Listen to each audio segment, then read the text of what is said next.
ಕಾಂಗ್ರೆಸ್ ಸರ್ಕಾರದ ಜನವಿರೋಧಿ ನೀತಿಯನ್ನ ಖಂಡಿಸಿ ಪುತ್ತೂರಿನಲ್ಲಿ ಬಿಜೆಪಿಯಿಂದ ಪ್ರತಿಭಟನೆ ನಡೆಸಲಾಯಿತು. ಖಾಸಗಿ ಬಸ್ ನಿಲ್ದಾಣದಿಂದ ಎಸಿ ಕಚೇರಿ ತನಕ ಪಾದಯಾತ್ರೆಯ ಮೂಲಕ ಬಿಜೆಪಿ ಕಾರ್ಯಕರ್ತರು ಸಾಗಿದ್ರು. ರಾಜ್ಯದಲ್ಲಿ ಕಾಂಗ್ರೆಸ್ ಪಕ್ಷ ಅಧಿಕಾರಕ್ಕೆ ಬಂದ ಬಳಿಕ ಜನರು ಕಂಗಾಲಾಗಿದ್ದಾರೆ. ಡೀಸೆಲ್, ಪೆಟ್ರೋಲ್ ಬೆಲೆ ಏರಿಕೆಯಿಂದ ಇತರ ವಸ್ತುಗಳಿಗೂ ಬೆಲೆ ಏರಿಕೆಯಾಗಿದೆ. ರಾಜ್ಯ ಸರ್ಕಾರದ ಈ ನಡೆಯನ್ನ ಕೇಂದ್ರ ಸರ್ಕಾರದ ಗಮನಕ್ಕೆ ಶೀಘ್ರವಾಗಿ ತರಬೇಕು. ರಾಜ್ಯಪಾಲರ ಮೂಲಕ ಬಿಜೆಪಿಗರು ಈ ರೀತಿ ಮನವಿಯನ್ನು ಸಲ್ಲಿಸಿದ್ದಾರೆ. ಖಾಲಿ ಖಜಾನೆ ತುಂಬಿಸಿಕೊಳ್ಳಲು ಜನರಿಗೆ ಬೆಲೆ ಏರಿಕೆ ಬರೆಯಿಳಿದ ಕಾಂಗ್ರೆಸ್ ಸರ್ಕಾರಕ್ಕೆ, ಜನರಿಗೆ ಬೆಲೆ ಏರಿಕೆ ಬರೆಯಾಗಿದ ಕಾಂಗ್ರೆಸ್ ಸರ್ಕಾರಕ್ಕೆ, ರಾಜ್ಯದ ಜನತೆ ಮೇಲೆ ಬೆಲೆ ಏರಿಕೆ ಬರೆಯಾಗಿದ ಕಾಂಗ್ರೆಸ್ ಸರ್ಕಾರಕ್ಕೆ,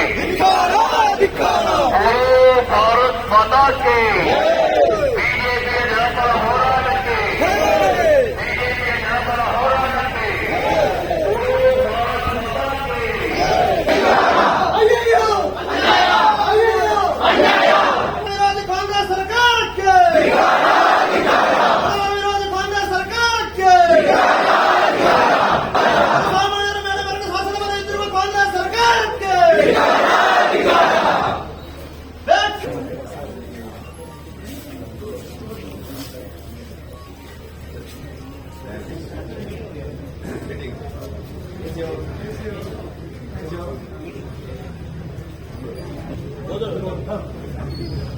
ಇವತ್ತು ಆತ್ಮಹತ್ಯೆ ನಡೀತಾ ಇದೆ.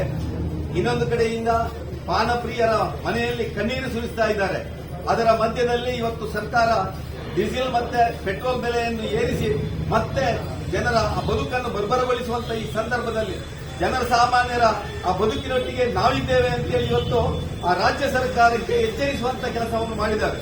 ಮುಂದಿನ ದಿನಗಳಲ್ಲಿ ರಾಜ್ಯ ಸರ್ಕಾರ ಯಾವತ್ತು ಈ ಬೆಲೆ ಏರಿಕೆಯನ್ನು ಕಡಿಮೆ ಮಾಡುವುದಿಲ್ವೋ, ಭ್ರಷ್ಟಾಚಾರಕ್ಕೆ ಕಡಿವಾಣ ಹಾಕುವುದಿಲ್ವೋ, ಮಾಡದೇ ಇದ್ದರೆ ಬಹುಶಃ ಭಾರತೀಯ ಜನತಾ ಪಾರ್ಟಿ ಜನರ ಪರವಾಗಿ ಜನರ ಹಿತವನ್ನು ಕಾಪಾಡುವ ದೃಷ್ಟಿಯಿಂದ ಮುಂದಿನ ದಿನಗಳಲ್ಲಿ ಉಗ್ರ ಹೋರಾಟವನ್ನು ಮಾಡಲಿಕ್ಕಿದ್ದೇವೆ. ಈ ದೆಸೆಯಿಂದ ನಮ್ಮ ಭಾರತೀಯ ಜನತಾ ಪಾರ್ಟಿ ಪುತ್ತೂರು ಮಂಡಲ ಒಂದು ಮನವಿಯನ್ನು ಸಂಬಂಧಪಟ್ಟಂತ ಮುಖ್ಯಮಂತ್ರಿಗಳಿಗೆ, ರಾಜ್ಯಪಾಲರಿಗೆ ಕಳಿಸಿಕೊಡುವಂತ ಕೆಲಸವನ್ನು ಮಾಡ್ತೇವೆ. ಅದನ್ನು ಸನ್ಮಾನ್ಯ ತಹಸೀಲ್ದಾರ್ ಮುಖಾಂತರ ರಾಜ್ಯಪಾಲರಿಗೆ, ಮುಖ್ಯಮಂತ್ರಿಗೆ ಕಳಿಸಿಕೊಡಬೇಕು ಅಂತೇಳಿ ನಾವು ಮನವಿಯನ್ನು ಮಾಡ್ತಾ ಇದ್ದೇವೆ. ಈ ಮನವಿಯನ್ನು ನಮ್ಮ